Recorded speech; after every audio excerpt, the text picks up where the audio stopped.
to at least 50% to 60% are actually in a lockdown that is either hard quarantine or some sort of lockdown. And we say quarantine, let's go back to Wuhan. And for our audience out there, and particularly people in Chicago and the United States of America, Wuhan, I realize the city just started to hear about the last couple of weeks. It is larger than New York City. The population is what? 11 to 14 million people. 5 million people left for the holidays, okay? Which is, I think, 2x what Chicago is, or about the size of Chicago. This is a massive city. It's the Pittsburgh of China. It's on the Yangtze River in the very heart of China. Hubei province is the very center. It's the size of France, and it is now under quarantine. And they sent a vice premier down there, Vice Premier Sun, one of the senior women in the Chinese Communist Party, and she went down and said, "Hey, here's my version of quarantine. We're going to come to your door." And by the way, they're going door to door in Wuhan. This will be going door to door in New York City. We're going to knock on the door and we're going to take your temperature. And if we deem that you have the virus, if we deem right there, you're coming to quarantine, not to a hospital, you're going to quarantine. In quarantine, there's one way out of quarantine. That's through the back, through an ambulance to take your body to be cremated. So it's essentially a death sentence. If we deem that you don't come along with us, we're basically going to nail the door shut. Okay? So I hope you like living on water, because tap water is what you're going to get after your food runs out. My point is, this is like Khrushchev going to Stalingrad in World War II. This is the hammer from the central office that gets sent to say, "Hey guys, there's a new sheriff in town. This is the way we're doing it," okay?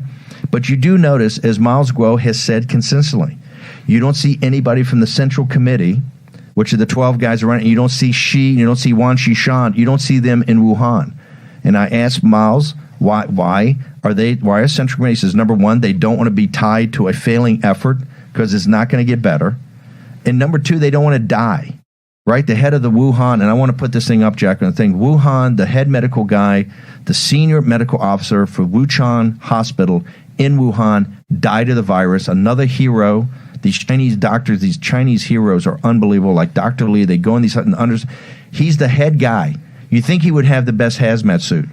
He dies, but what's most heart-rendering is the videos up there of his wife chasing the ambulance. Remember, in Chinese society, it's so traditional and so important to have the burial ceremonies, to have the family traditions when you honor your ancestors as they're buried. Here, they're carted away in an ambulance, the body's cremated, and you never see it again. The psychological scar is going to be quite deep. So I want to go into this for a second before we bring Miles on.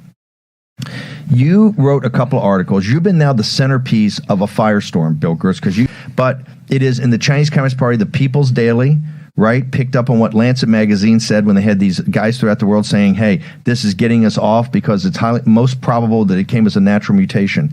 This is about the question: is this a natural mutation that came from a wet market of a bat to a human and then a human to a human in some sort of metastasized way, or is this somehow related to the P4, the level 4 lab they happen to have? By coincidences, and there are no coincidences, happens to be in Wuhan, 4 miles from the market itself.